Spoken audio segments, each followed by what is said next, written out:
9편 92절에서 97절 말씀입니다.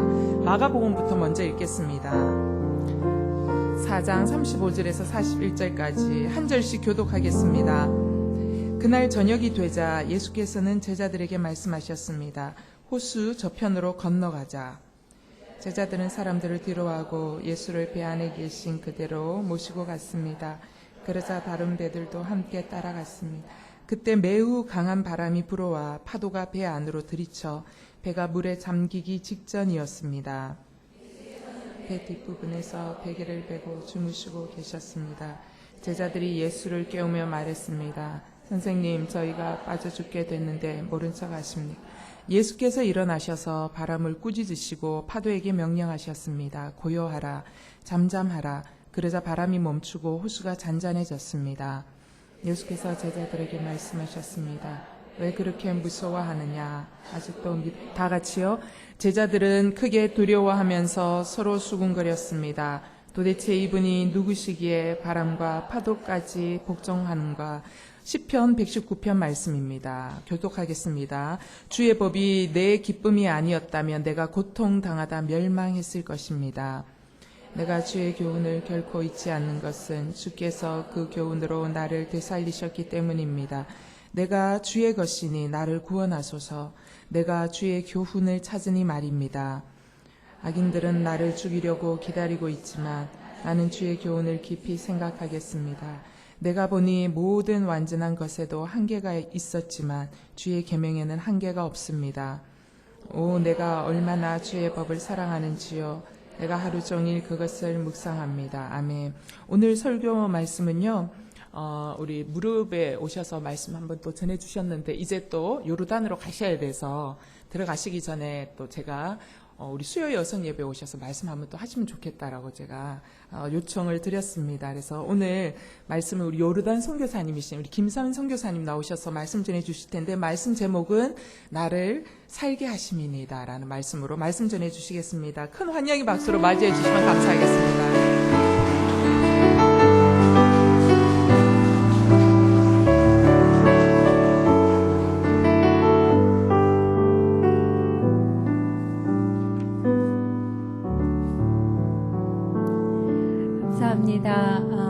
수원에 오게 다시 불러주셔서 너무 감사하고, 또 이렇게 여러분들 앞에서 주님의 말씀을 나누게 돼서 제 개인적으로 참 영광입니다. 예, 함께 기도하시겠습니다. 하나님 감사합니다. 주님의 말씀은 살아있고 운동력이 있어 우리의 혼과 골수를 찔러 쪼개기까지 한다고 하셨습니다. 주님의 말씀 앞에 아버지, 숨긴 것이 드러나지 않는 것이 하나도 없다고 하셨습니다. 하나님, 우리가 오늘 이 시간에 주님의 말씀을 함께 나누고 함께 들을 때에 아버지, 우리 가운데 숨겨진 것들이 다 드러나게 하시고, 하나님, 굽었던 것이 올바로 펴지게 하시고, 하나님, 쓰리고 아팠던 것이 낫게 하시며, 하나님, 묶여져 있던 것들이 풀리게 되는 아버지, 살아계신 주님의 말씀의 역사를 우리가 경험하게 하여 주시옵소서. 하나님, 우리가 무리로 앉아있는 것 같지만 주님은 한 사람 한 사람을 보십니다. 우리 한 사람 한 사람을 만져주시고 말씀하여 주시고, 하나님, 그 영을 아버지 하나님 자유케 하여 주시옵소서. 감사를 드립니다. 주님의 이름으로 기도하였습니다. 아멘. 예, 오늘 우리가 함께 살펴볼 말씀은 여러분이 너무나도 잘 아시는 그 광풍을 만난 제자들과 주님에게 일어난 사건을 말하고 있습니다. 이 광풍을 만나기 전에 제자들은 군중들과 함께 하나님의 말씀을 듣고 있었습니다.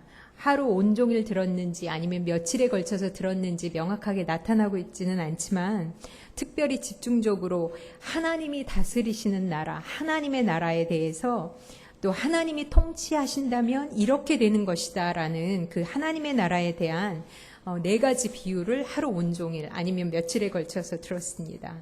그리고 난 후에 그들은 말씀을 들었으니 이제 됐다 하면서 쉴 줄 알았는데, 주님이 이제 쉬자, 이제 끝, 말씀 끝, 예배 끝 하면서 쉬자고 하실 줄 알았는데, 주님으로부터 뜻밖의 요청을 받았습니다. 바로 주님께서 그 한밤중인데 밤중인데 배를 타고 갈릴리 호수 다른 편으로 건너가자고 제자들에게 말씀하셨습니다. 주님이 제자들에게 그렇게 요청하셨을 때 아마도 제자들 중에 아주 숙련된 뱃사람이었던 베드로나 야고보나 요한은 갈릴리 바다에는 그 밤에 광풍이 자주 불기 때문에 보통 그 한밤중에는 배를 띄우지 않는다는 것이 기본적인 상식이어서 아닐 것 같은데 왜 밤중에 가자고 하시지라고 하면서 그런 생각이 혹시 들었을 수도 있지만 그래도 주님께서 가자고 하셨기 때문에 아마 별다른 일이 없을 거라는 기대를 가지고 별 말을 안 했던 것으로 보입니다. 그런데 여러분이 잘 아시다시피 무슨 일이 일어났냐면 그 밤에 파도가 배를 뒤덮을 정도의 광풍이 있었고 배 안에 물이 찼다고 했습니다. 아마 내면적으로 또 그들이 피부적으로 정말 위기의 상황이다라고 느꼈던 것 같습니다.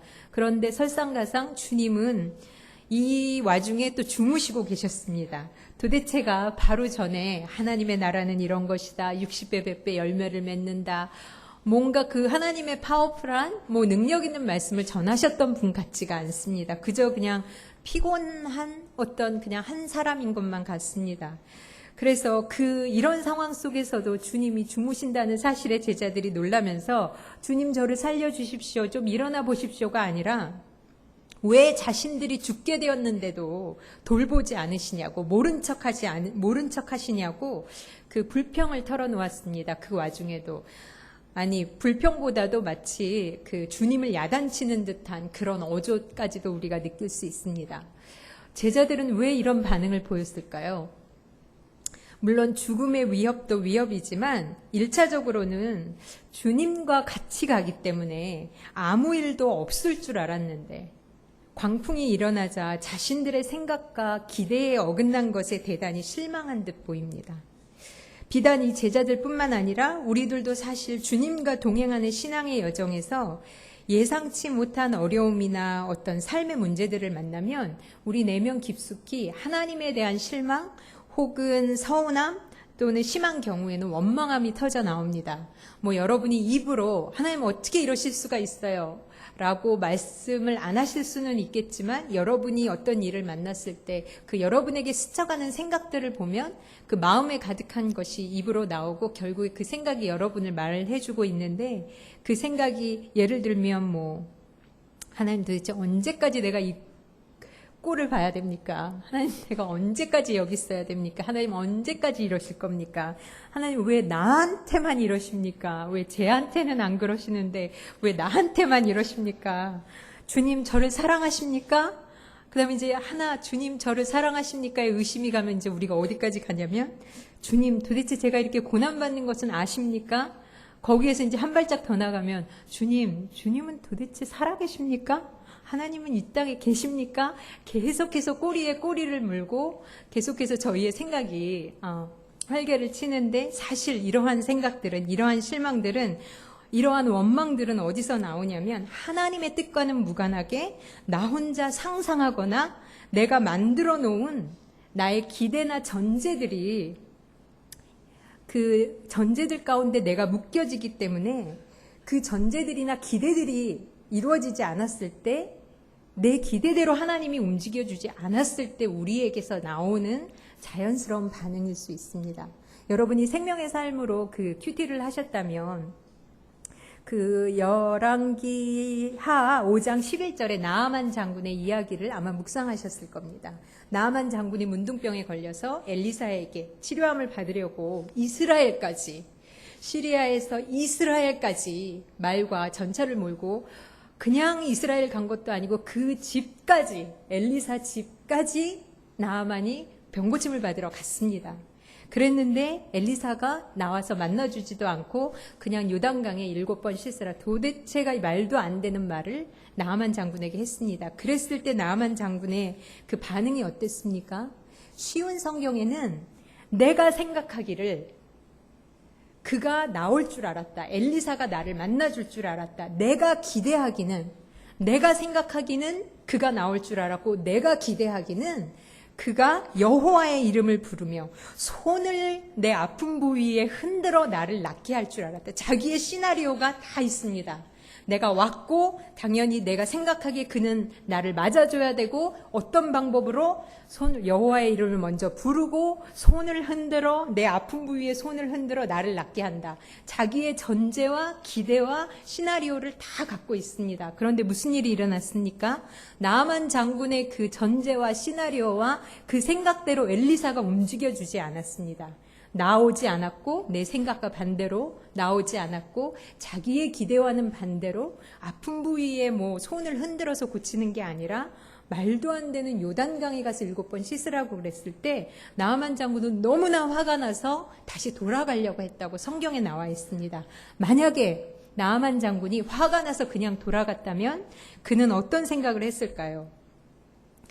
그가 그렇게 물러갔다면 당연히 요단강에 가서 몸을 씻지 않았을 거고, 즉 하나님 말씀에 순종하지 않았을 거고, 그렇게 되니 당연히 치료함을 하나님의 은혜를 받지 못했을 거고, 그렇게 되면 아마 그는 평생 문둥병이라는 그 병 가운데서 하나님을 원망하며 하나님을 섬기는 것이 소용없다고, 하나님의 사람 만나러 내가 갔지만 아무 소용없었다. 나 오히려 상처받았다. 어떻게 하나님이 그러실 수 있냐라고 생각하면서, 그리고 그렇게 원망하면서 아마 남은 인생을 보냈을지도 모릅니다. 만약에 그렇게 됐다면 누구 때문에 하나님의 은혜를 경험하지 못한 것입니까?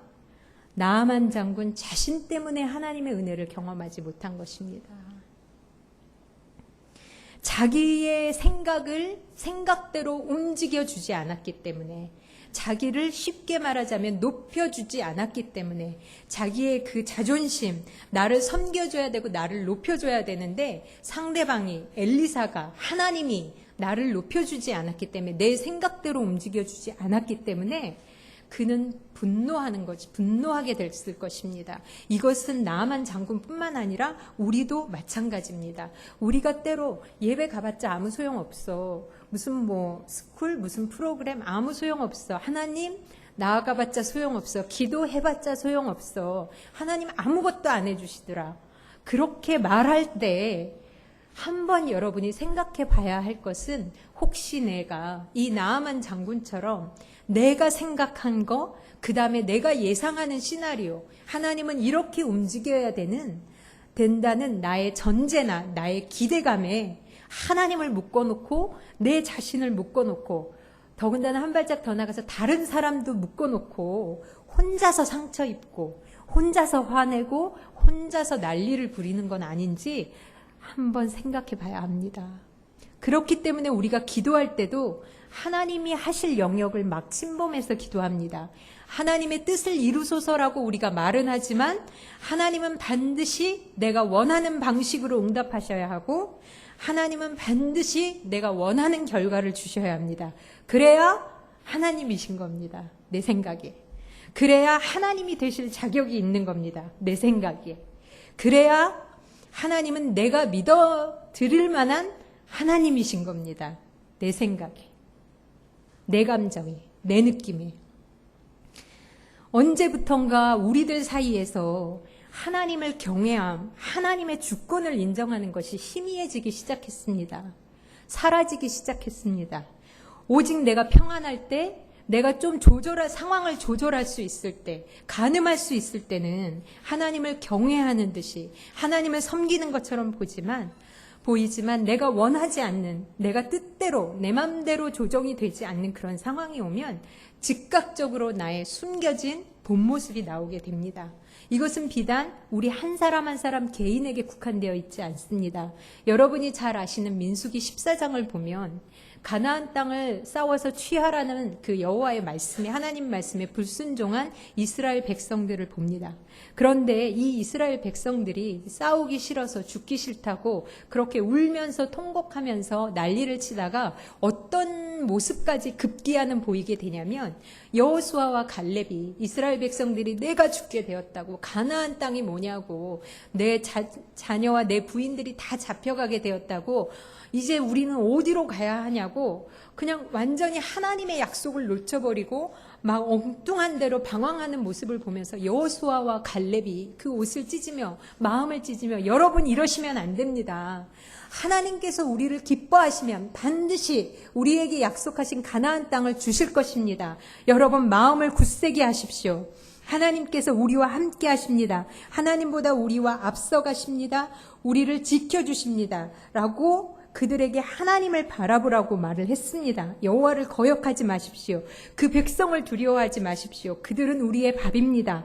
하나님께서 우리와 함께 하십니다. 라고 믿음의 말을 하는데 이스라엘 백성들이 어떻게 하냐면 그 말을 듣고 맞아. 하나님은 우리와 함께 하셔. 하나님이 우리를 도우실 거야 라고 마음을 돌린 것이 아니라 돌을 들어서 여호수아와 갈렙을 죽이려고 했습니다. 그 사람들이 무슨 말 했습니까? 여호수아와 갈렙이 무슨 말 했습니까? 너네들 죽을 거야 죽을 거야 그 말 했습니까? 아닙니다. 하나님 바라보십시오. 살 수 있습니다. 하나님이 먼저 가십니다. 하나님이 이루십니다. 그런데 하나님의 말씀을 하는데 하나님을 바라보라고 하는데 이 공동체가 마치 가늠한 현장에서 가늠한 여자 잡아와서 돌로 쳐 죽이듯이 마치 그 공동체를 위협하는 공공의 적들을 죽이듯이 돌로 쳐서 하나님의 말씀을 전하는 여호수아와 갈렙을 죽이려고 했습니다. 이 모습이 우리의 모습일 수 있습니다. 우리가 우리에게 하나님의 말씀을 전하는 만약에 제가 이 모습이 우리의 모습일 수 있습니다라고 얘기할 때 난 아닌데 라고 혹시 그런 생각이 드신다면 한번 여러분이 여러분에게 하나님의 말을 전하는 여러분의 주변의 사람이나 목사님이나 어떤 그 사역자들이 앞에서 여러분 아무리 여러분들이 어려운 환경 가운데 있으셔도 하나님 여러분을 도와주실 것입니다 라고 얘기했을 때 여러분의 마음속 깊은 반응을 보십시오. 나이가 먹을수록 우리가 더 하나님께 맞아 하나님은 도우실 거야. 내가 7번 넘어졌지만 8번 일으키시는 것이 하나님이야 라고 우리가 단순하게 나아가지 않습니다. 나이가 들면 들수록 교회를 다니면 다닐수록 신앙의 경험이 많으면 많을수록 우리가 어떤 생각을 갖게 되냐면 나도 모르게 그럴 때도 있지. 그렇지. 하나님이 도우실 때도 있지. 근데 안 도우실 때가 더 많던데. 내 경험상 그렇지. 초반에는 그렇지. 그래서 처음에 신앙을 믿은 지 한 1, 2년 되신 분들이 막 주님이 나를 사랑하십니다. 그러면 아유 그렇죠. 그래 얼마나 가나 보자. 뭐 이러면서 우리가 이중적인 모습을 띠잖아요. 우리 안에 하나님에 대한 기대와 소망이 점점 사라집니다. 그래서 우리가 그곳에서 멈추지 않습니다. 그 다음에 우리를 향해서 하나님의 말씀을 전하는 사역자들을 목사님들을 그 다음에 그 하나님의 사람들에게 자매님 성도님, 고난이 와도 이 고난 가운데서 하나님을 보십시오. 하나님이 하나님의 일을 성취하실 겁니다. 라는 말로는 만족한 표정을 안 보이십니다, 여러분들이. 그걸로는 여전히 기죽어 있습니다. 그런데 사역자들이, 하나님의 사람들이 여러분들에게 1절만 하게 여러분이 만들지 않고 2절까지 하게 됩니다. 더 좋은 대학 갑니다. 걱정하지 마십시오. 더 많이 돈 벌실 수 있습니다. 이번 사업이 실패해서 사실은 하나님이 더 크게 번영하는 그 사업 주시려고 이 사업 망하게 하신 겁니다라고 하나님의 사람들에게 2절을 하게 만듭니다. 여러분이. 그 말은 하나님으로부터 온 말이 아닙니다. 사역자들 모릅니다. 이렇게 해서 어떻게 하실지 모릅니다. 그러나 명확한 것은 하나님께서 여러분을 사랑하시기 때문에 결국에는 합력해서 선을 만드실 거라는 것은 확실합니다. 그런데 그 과정을 어떻게 인도하실지 우리 모릅니다. 왜? 하나님의 주권에 속해 있기 때문입니다. 그런데 성도님들이 여러분들이 안 일어나니까요. 마음을 안 돌이키니까요. 하나님을 바라보지 않고 계속해서 절망 중에 있기 때문에 사역자들이 목사들이 하나님의 사람들이 2절을 하게 만듭니다. 인간적인 세속적인 그 인간적인 욕망을 달래주는 말을 하게 맙니다. 그래서 단단한 식물을 못 먹고 우유만 마시게 그런 말씀밖에 전하지 못하게 여러분들이 만드시는 겁니다. 하나님이 말씀하실 때 일어나셔야 합니다. 하나님이 말씀하실 때 내 생각대로 하지 않으셨다고, 내가 원하는 대로, 내가 예상했던 시나리오대로 하나님께서 하지 않으셨다고 주저앉으시면 안 됩니다. 하나님을 다시 보셔야 합니다. 하나님을 다시 신뢰하셔야 합니다. 왜 우리가 그것이 어렵습니까? 그것은 우리가 깊은 자기 사랑에 빠져 있기 때문입니다. 자기애에 빠져 있기 때문입니다. 동성애 그 축제로 나라가 시끄럽습니다. 동성애의 깊은 뿌리가 어디 있습니까? 자기 사랑에 있습니다. 내가 원하는 대로, 내가 느끼고 싶은 대로, 내가 누리고 싶은 대로 하겠다라는 것입니다. 그런데 이 증상이 사실은 우리에게도 동일하게 있는 것입니다. 내가 원하는 대로 하나님을 섬기고 내가 원하는 대로 나의 신앙생활을 하겠다는 뿌리가, 자아를 사랑하는 그 뿌리는 사실은 똑같은 것입니다. 그런데 이게 왜 무섭습니까? 사실은 디모데후서 3장 1절로 우리가 7절을 보면 말세 때의 증상에 대해서 하나님께서 말씀해 주고 계십니다. 첫 번째 말세 때에는 자기를 사랑하며 돈을 사랑하며 자기를 사랑하는 것이 이 말세 때에 가장 흔하게 볼 수 있는 가장 첫 번째 증상입니다. 그 말은 무슨 말입니까? 나를 높이려 하고 나의 감정을 채우려 하고 나의 만족을 추구하는 그 뒤에 바로 사단의 계계와 사단의 음모가 있다는 것입니다. 우리가 이것을 내가 상처받았다, 나는 아파, 이렇게 나의 초점을 맞출 것이 아니라 그 뒤에 사단이 어떠한 세력으로 있는지 영적인 눈을 떠서 영적인 전쟁을 바라봐야 합니다. 말세 때에 아까 우리가 잠시 봤던 이스라엘 백성처럼 결국에는 사단이 하나님의 말씀을 우리가 듣지 못하게 하고 오히려 하나님을 바라봐라, 하나님이 싸우실 거다라는 그 하나님의 말씀을 대적하게 만드는 사단의 계략인 것입니다. 그렇기 때문에 우리는 십자가에 나의 자아를, 나의 자존심을, 나의 그 자기 연민을, 자기의 의를 날마다 못 박아야 합니다. 그런데 이게 무슨 한번 뭐 얼굴에 난 여드름 짜듯이 내가 이거 하나님께 드렸는데 또 생겼네, 뭐 이 여드름 짰는데 또 이 여드름이 종기가 생겼네 하는 그런 식의 싸움이 아닙니다. 이것은 사실은 우리가 갈라디아서 2장 20절에 나온 것처럼 내가 그리스도와 함께 십자가에 못 박혀서 우리가 죽은 것입니다. 이런 자아를 사랑하는 것, 자기 연민, 뭐 이런 모든 자기의, 이런 모든 것들은 사실은 옛 자아로부터 오는 가짜입니다. 그래서 날마다 누가복음 9장 27절에 너희가 날마다 자기를 부인하고 날마다 십자가를 지고 나를 쫓을 것이라는 말씀은 자기를 부인한다는 게 나 지금 화나는데 나 화 안 나. 나는 정말 기뻐. 나는 너무 슬프고 죽을 것 같은데 나 기뻐. 이런 부인이 아닙니다. 어떤 것을 부인하라고 하는 것이냐면 하나님 내가 화나지만, 내가 지금 우울하지만, 내가 죽을 것 같지만 이것이 하나님 내가 죽은 옛사람의 감정임을 압니다. 하나님 나는 죽었습니다. 그리스도 안에서 내 옛사람은 죽었습니다. 세상의 감정이, 세상의 가치관이 더 이상 나를 주장하지 못합니다 라고 부인하는 것이고, 날마다 제 십자가를 진다는 것은 그래 내가 이 골칫덩어리 남편, 이 골칫덩어리 뭐 자식, 뭐 이 돈 문제, 이 관계, 이걸 내가 오늘도 또 지고 가야지, 어쩔 수 없지, 이게 인생이지 뭐, 이렇게 지라는 것이 날마다 십자가를 지라는 것이 아니라 하나님 내가 어렵지만 이거 주님의 십자가 앞에 오늘도 못 박습니다. 주님이 이 문제의 주인이십니다. 주님이 이 문제의 주님이십니다. 이 관계의 주님이십니다. 이 어려움에, 이 남편의, 이 자식의, 이 문제에, 이 상황에 주님이 살아계십니다. 주님이 주인이십니다라고 날마다 십자가 앞에 나오는 것이 바로 날마다 십자가를 지고 날마다 자기를 부인하는 것입니다. 다시 한번 본문을 보겠습니다.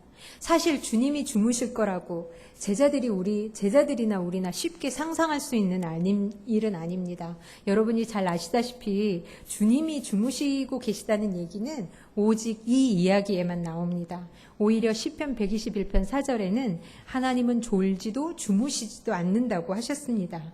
분명히 예수님은 하나님이시기 때문에, 전지전능하시기 때문에 광풍이 올 것을 미리 아셨을 것입니다.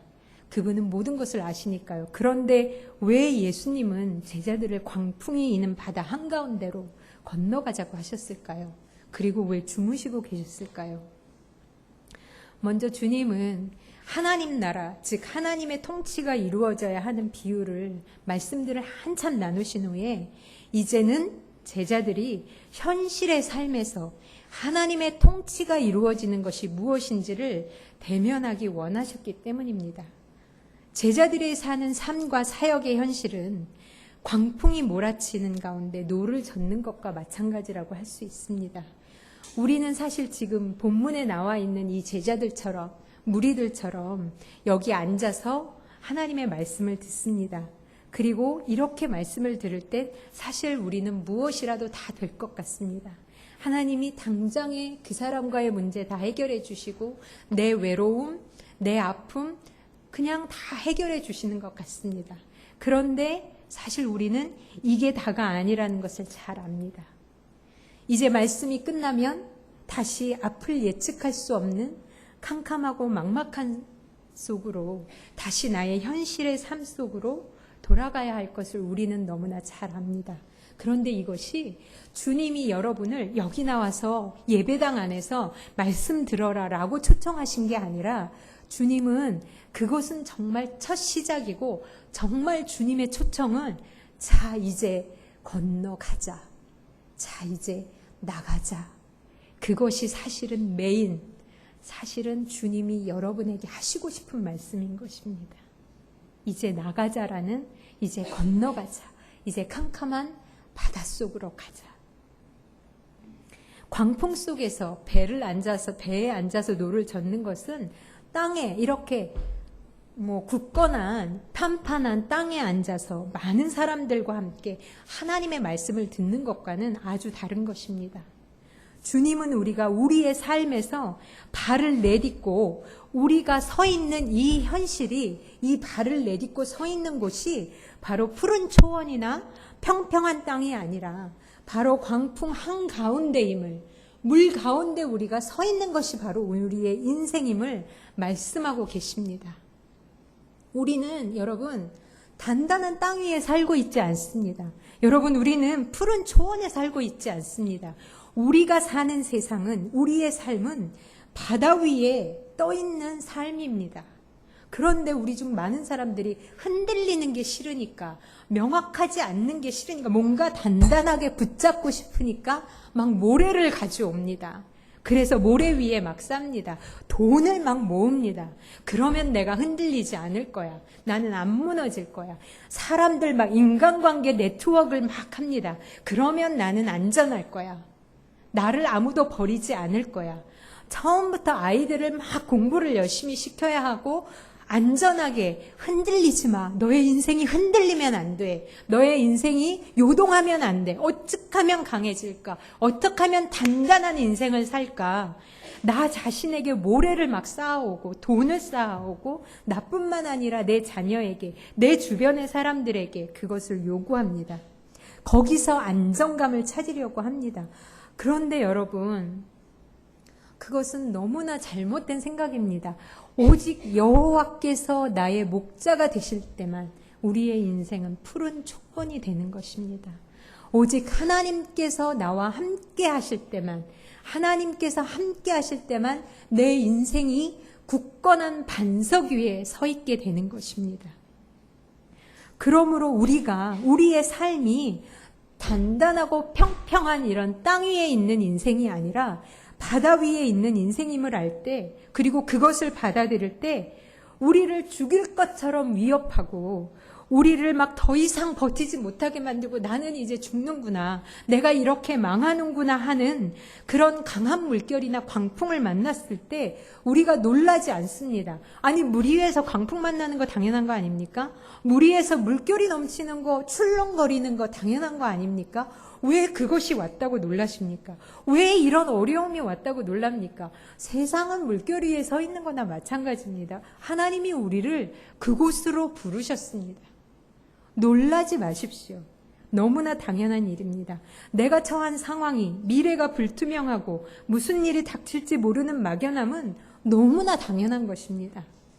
우리가 죄악된 세상에서 그리스도인으로 살면서 그런 어려움을 만날 때마다 놀랍고 불안해하고 두려워하시면 어떡합니까? 염려하지 마십시오. 또 어떤 일을 만날까 두려워하지 마십시오. 당연히 또 어떤 일을 만납니다. 이 한 일이 해결되면 어려운 일이 안 생길 것 같습니까? 아니, 물결 위에서 하는 인생이 어떻게 어려움이 안 생깁니까? 당연히 생깁니다. 당연히 어려워집니다. 고난당하는 거 창피하게 생각하지 마십시오. 다른 사람들의 눈길이나 말에 신경 쓰지 마십시오. 그 사람들도 알고 보면 되게 불쌍한 사람들입니다. 사실 그 사람도 삶에 몰아치는 파도 가운데서 정신없이 웩웩 거리면서 멀미하느라 막 구토 토하는데 여러분이 그 구토 튀긴 것에 조금 맞았을 뿐입니다. 같이 정신없습니다. 지금 막 웩웩거리고 토하느라고. 불쌍히 여겨야 합니다. 여러분이 아무리 두렵다고 느끼고 또 걱정을 왼종일 한다고 해도 여러분, 정말로 여러분은 잘못되지 않습니다. 우리 인생이 바다 위에 떠 있는 배와 같다면 그것만큼 확실한 사실은 바로 하나님께서 우리와 함께 하신다는 것입니다. 하나님께서 우리를 바다 한가운데로 초청하셨기 때문에 하나님께서 우리와 함께 하시고 하나님에게 계획이 있으십니다. 하나님께서 우리와 함께 하시기 때문에 내 스스로는 이 물결을 가만히 있게 할 수 있는 사람은 아무도 없습니다.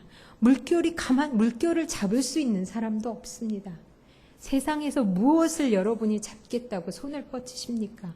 아무도 할 수 없습니다. 우리 자신도, 우리의 상황도, 그 누구도 우리의 인생을 좌지우지할 사람은 아무것도 없습니다. 그것들은 우리에게 아무런 힘이 없습니다. 왜냐하면 주님의 사랑이 우리를 절대 포기하지 않으십니다. 주님의 사랑이 우리를 절대 놓지 않으십니다. 여러분이 가장 잘 아시는 로마서 8장에 뭐라고 나와 있습니까? 누가 우리를 그리스도의 사랑에서 끊을 수 있으리요? 환난이나 어려움이나 핍박이나 곤고랴. 하나님이, 예수 그리스도가 하나님의 능력이며 지혜가 되십니다. 하나님의 능력이시며 하나님의 지혜가 되시는 그 예수 그리스도가 어디 계십니까? 우리 안에 계십니다. 구원받은 우리와 함께 계십니다. 그리고 이 광풍 덕분에 우리는 무엇을 알게 됩니까? 우리와 함께 하시는 주님이 어떤 분이신지 알게 됩니다. 제자들은 그저 바다를 건너는 동안 아무 일 없기를 바랬겠지만 주님은 오히려 반대로 그 상황을 통해서 주님이 어떤 분인지, 여러분이 믿고 있는 하나님이, 도대체 여러분이 그렇게 부르짖는 예수 그리스도가 어떤 분이신지 정말로 여러분의 매일의 삶에서, 그 가정의 삶에서, 그 직장에서, 여러분의 그 관계 속에서 하나님을 경험하기를 기대하십니다. 사실 제자들의 힘을 다한 노력도, 광풍도, 그에 따라 일어나는 물결도 잠잠케 할 수 없었고 그 가운데서 제자들은 자신들도 살릴 수 없었습니다. 그래서 제자들이 주여 주여 왜 우리를 돌아보지 아니하시나이까, 모른 척 하시나이까 라고 제자들의 성화 속에 깨어나신 주님이, 예수님이 제자들에게 뭐라고 하셨습니까? 어이구, 내가 자는 동안에 광풍이 있었구나. 얼마나 놀랬어. 아휴, 네가 이런 일들은 정말 당하면 안 되는 일인데 이런 일이 너희들에게 일어났구나. 미안해. 내가 너네를 돌아보지 못해서 미안해. 그렇게 주님이 달래셨습니까? 아닙니다. 주님이 오히려 믿음이 적은 자들아, 너희 믿음이 어디 있느냐. 도대체 믿음을 보여라라고 주님이 야단치셨습니다. 우리가 어떻게 하나님을 기대합니까? 우리는 막, 하나님, 난 너무 아파요. 저 집사님의 말이 너무 아파요. 저를 위로해 주세요. 저 상처받았어요. 뭐 이러면서 주님이 위로하기를 바라는데, 주님이 어떤 상황이냐면, 주님이 네가 무슨 상처냐? 너 언제까지 너만을 바라볼 거냐? 너 언제까지 너만을 높여달라고 할 거냐? 언제까지 저 집사가 너의 그 감정을, 너의 그 말 한마디에 순종하기를 원하느냐? 네가 저 집사에게 가서 무릎을 꿇어라. 뭐 이런 상황으로 지금 주님이, 기가 막히신 표정입니다, 여러분이. 왜 주님이 이렇게 말씀하실 수 있었습니까? 주님께서 믿음이 적다 하신 것은 제자들에게 주님의 성품과 주님의 말씀에 대한 신뢰가 믿음이 없다라는 것을 책망하시는 겁니다. 그리스도가 살아계신다는 걸 믿는 것은 살아계신 주님의 성품과 그분의 말씀을 믿는 것입니다. 예수님은 이 땅에서 사역하실 때 단 한 번도 그저 당신이 가지신 전능하신 능력으로만 사람들에게 사역하신 적이 없습니다. 항상 하나님의 성품이 동시에 드러나셨습니다. 하나님이신 줄 알았습니다. 하나님의 사랑을 그들이 경험했습니다. 그렇기 때문에 제자들은 그들을 사랑하시는 하나님이 그들을 절대 버리지 않으신다는 주님의 성품을 신뢰했다면 그렇게 난리필 필요가 없었습니다. 그리고 주님께서 뭐라고 하셨습니까? 주님께서 건너가자라고 말씀하셨기 때문에 건너가자라고 말씀하신 그 주님이 당신의 하신 말씀을 이루신다라는 그 믿음이 있었다면 이사야 55장 11절 말씀처럼 주님의 명령하심 내 입에서 나가는 말도 이와 같이 헛되이 내게로 돌아오지 아니하고 나의 기뻐하는 뜻을 이루며 내가 보낸 일에 형통함이나라는 그 주님이 하신 성취를 그 주님이 직접 말씀하신 것을 성취한다라는 것을 믿었다면 제자들이 아무리 거의 죽을 것 같은 상황에서도 그들이 그렇게 난리 피우며 불안해하며 두려워하지 않았을 것입니다. 그런데 제자들이 어떻게 기도합니까? 우리가 어떻게 기도합니까? 우리는 거꾸로 기도합니다. 우리는 우리 생각으로, 우리 인간적인 기대로 주님이 말씀하셨으니까, 주님이 건너가자고 하셨으니까 당연히 아무 일도 없을 거라고 생각합니다. 그리고 어떻게 기도합니까? 그 다음에 정말 주님은 이 일을 이루실까? 정말 건너가실까? 그렇게 우리는 또 의심합니다. 근데 반대입니다, 여러분. 주님이 건너가자, 주님이 말씀하신 이 말씀대로 이 성경에 쓰여진 말씀은 반드시 이루어집니다. 주님이 말씀하셨기 때문에 이루어집니다. 그래서 우리는 이 말씀이 이루어질까? 정말 우리가 건너갈 수 있을까?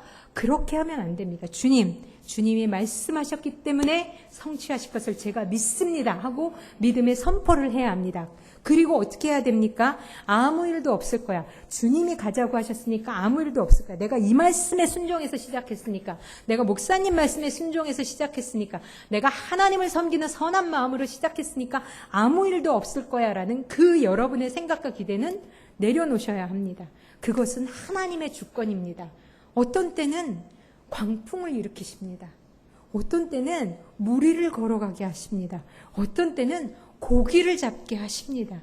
그 과정, 건너가자 하셨기 때문에 반드시 건너가지만 건너가기까지의 그 과정은 하나님께서 우리를 하나님의 사람으로 만드시는데 사용하십니다. 하나님의 주권입니다. 우리는 그저 주님을 신뢰하면 됩니다. 건너갈 거니까. 왜? 주님이 말씀하셨으니까. 그래서 죽어도 됩니다, 하나님. 망해도 됩니다. 나는 압니다. 주님께서 분명히 나를 건너가자라고 말씀하셨기 때문에 분명히 건너갈 것을 나는 압니다. 그래서 내가 하나님 요동하지 않습니다. 그래서 내가 정말 죽을 것 같지만 내가 이것으로 낭망하지 않습니다. 나는 주님을 바라봅니다. 주님께서 내게 계시기 때문에 주님이 나의 닻이 되시고 주님께서 나의 생명이 되시고 나를 단 한 번도 절대 버리시지 않으시기 때문에 주님께서 나를 함께 하시고 나를 살려주실 것을 내가 믿습니다라고 고백할 수 있습니다. 우리가 잠깐 찬양 하나 하고 마지막 말씀을 마무리하고 싶습니다.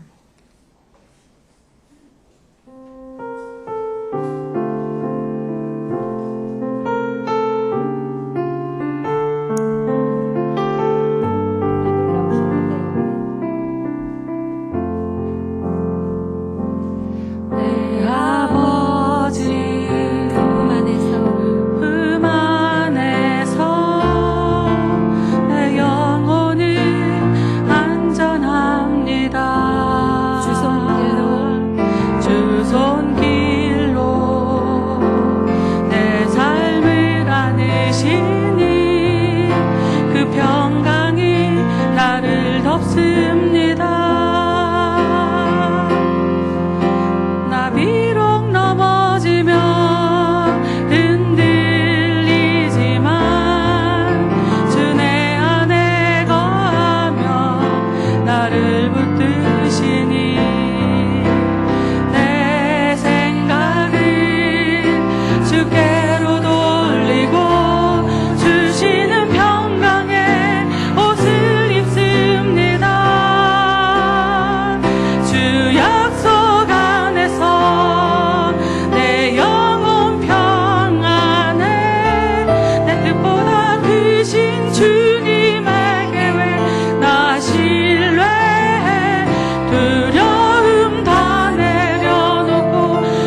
붙드시니 내 어디로 돌려야 합니까? 우리의 생각을 생각을 주께로 돌리고 주시는 평강의 옷을 입습니다.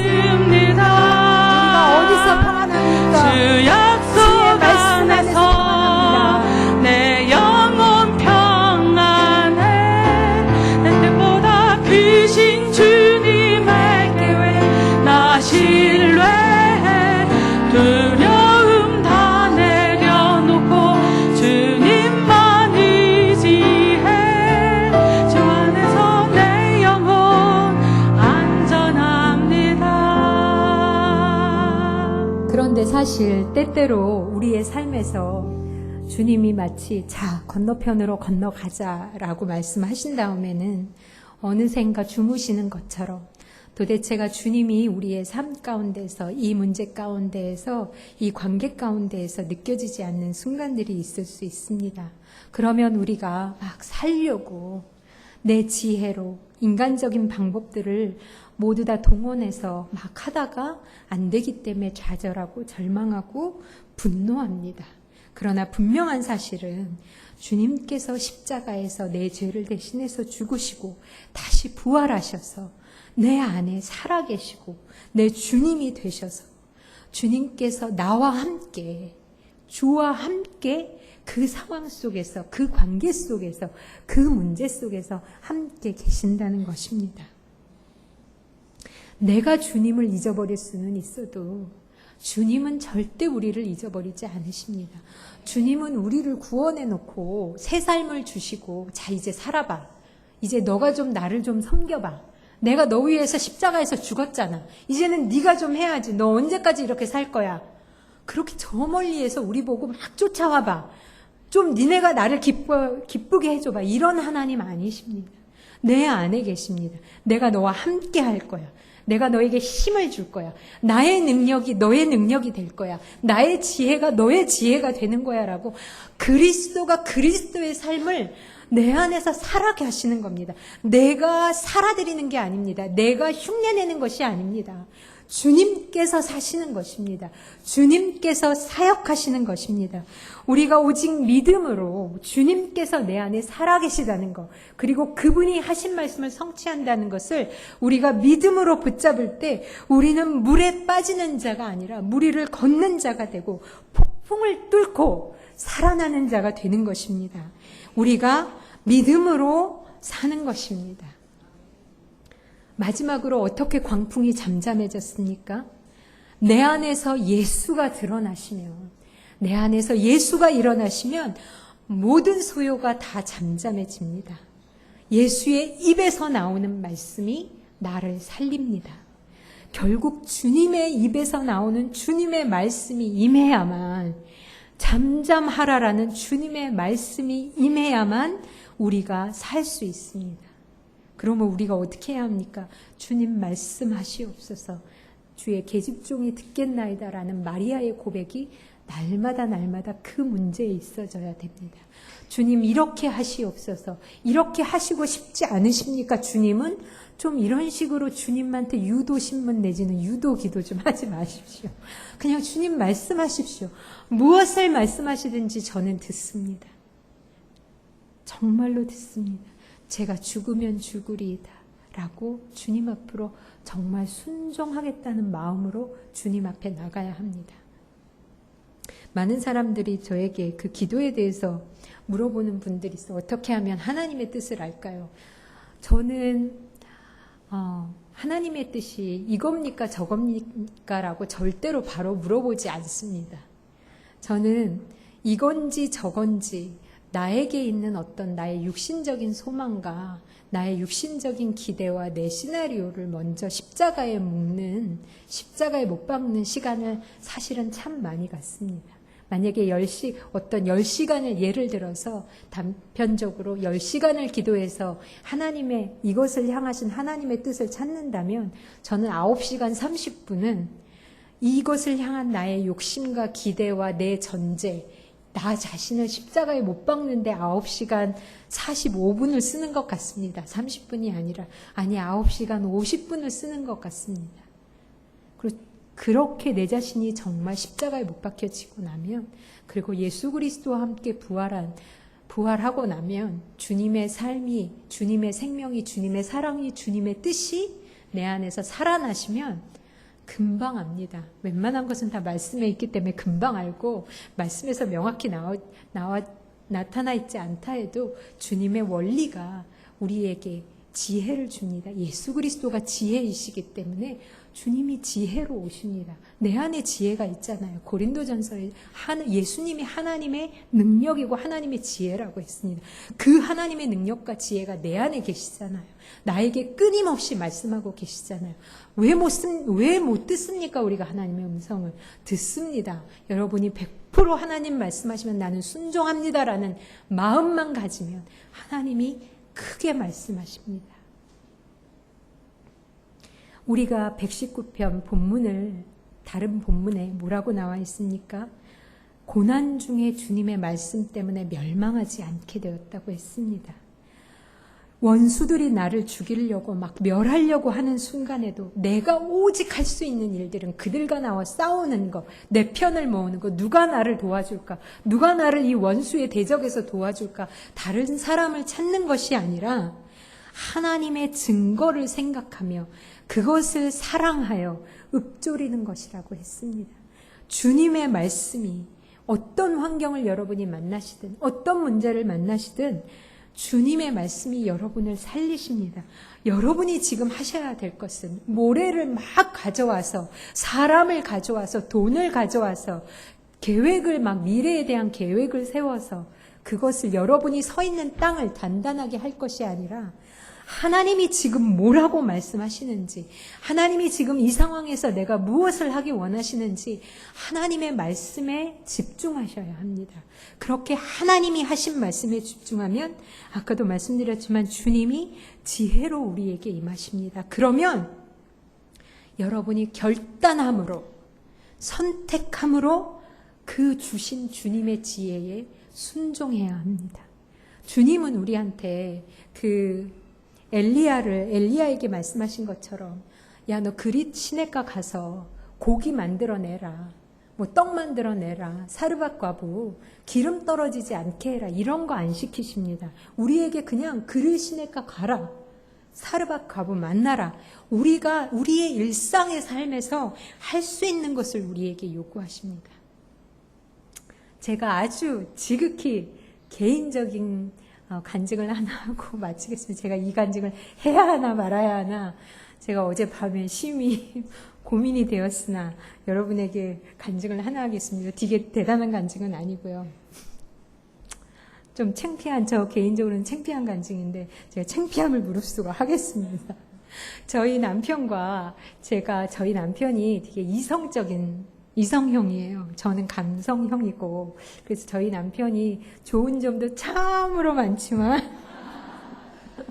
그 애정 표현을 잘 안 한다는 그 지극히 작은 문제가 있습니다. 그래서 제가 그거에 곁다른 조그만 문제들도 있습니다.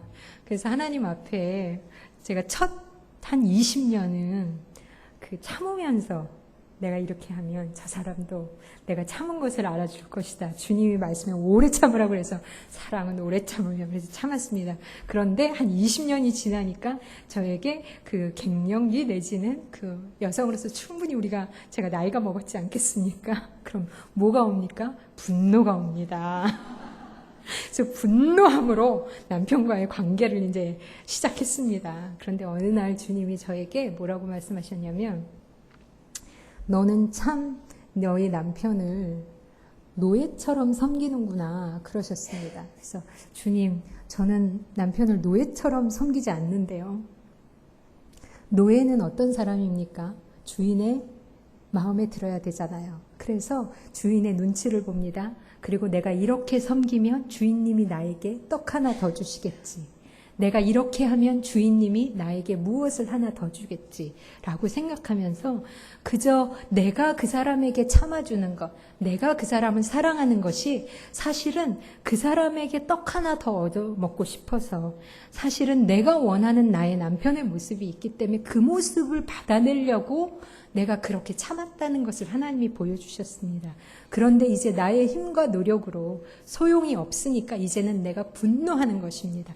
이제는 막 나가는 거죠. 막갑하라고 해야 되나요? 왜 내 말을 안 듣는 거야? 왜 내가 원하는 대로 변하지 않는 거야? 그러면서 주님이 저에게 하나님께 순종함으로 남편에게 순종하라고 말씀해 주셨습니다. 내가 남편에게 어떤 것을 받아내려고 어떤 것을 기대해서 그를 무서워해서 그를 조종하려고 그에게 하나님의 말씀인 그 순복함, 복종함을 하는 것이 아니라 하나님이 그렇게 말씀하셨기 때문에 내가 하나님의 말씀에 순종합니다. 그래서 나의 남편에게 순종합니다. 하나님이 자녀를 노엽지 말라고 하셨기 때문에 내가 그 주님의 말씀에 순종합니다. 그래서 내가 내 자녀를 노엽지 않게 합니다. 그래서 하나님께 초점을 맞추는 사람으로 바꾸게 하셨어요. 그러니까 하나님이 나에게 무엇을 하라고 지혜를 주셨냐면 남편과의 관계에서 집에서 제가 어떻게 하고 있겠습니까? 아무렇게나 옷 입고 화장도 안 하고 눈썹도 안 그리고 있습니다. 그런데 주님이 저에게 뭘 하라고 하셨냐면 야, 너는 왜 네 남편이 너를 사랑하지 않는다고 맨날 갈구면서 왜 눈썹은 안 그리냐? 이제부터 눈썹을 그려라. 그렇게 주님이 저에게 말씀을 주셨습니다. 네, 여러분은 눈썹 다 그리고 계시나 보죠, 집에서. 저는 안 그리고 있습니다. 그래서 제가 그 다음부터 남편이 오기 전에 계속 안 그리고 있다가 남편이 퇴근하기 30분 전에 벌떡 일어나 화장대 앞으로서 눈썹을 그리니까 약간 시간이 남아서 집안도 깨끗이 치우며 그거 일상의 삶을 하나님께서 저에게 명령하시더라고요. 노예다, 순복해라, 막 어마어마한 하나님의 말씀을 우리에게 주셨지만, 저에게 주셨지만 결국에 하나님이 너 순종해 라고 요구하시는 것은 나의 일상의 삶에서 우리 남편이 20 몇 년 동안 눈썹 그려 그랬는데 아우 잔소리 좀 하지 마. 나 좀 편하게 있자라고 했던 내가 그렇게 무시하던 그 사람의 말이 사실은 하나님께서 우리에게 순종하기 원하셨던 말씀이었습니다. 내가 안 한 것입니다. 하나님은 우리에게 계속 지혜로 주셨는데 나의 생각과 전제로 이건 잔소리야. 이건 작은 거야. 눈썹 하나 그려서 뭐가 되는데. 뭐가 됐겠습니까? 지금 되고 있는 중입니다. 저는. 여러분 제가 이 말씀을 어떻게 맺어야 합니까? 오늘의 설교를.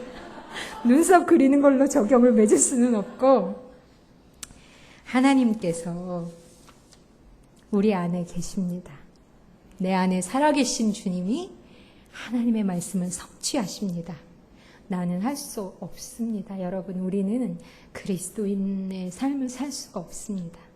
오직 내 안에 계신 그리스도께서 나와 함께 그리고 우리가 주와 함께 그리스도의 삶을 살아가고 있는 것입니다. 그래서 나의 주님의 입에서 나오는 말씀으로 나의 광풍이 잠잠게 되고 그리고 건너편으로 가자 하신 주님의 뜻을 성취하시고 나를 살리시는 것입니다.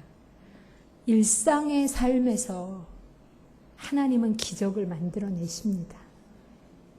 일상의 삶에서, 매일의 삶에서 여러분은 하나님과 함께 건너편을 건너가서 이제 건너편에 건너가는데 만족하지 않고 거랴사 광인, 귀신 들린 사람을 치유하는 그 치유의 사역의 현장까지 하나님의 사명을 받는 현장까지 그 일상을 건너가야만 여러분이 그렇게 꿈꾸시는 하나님의 소원을 이루어 드릴 수가 있습니다.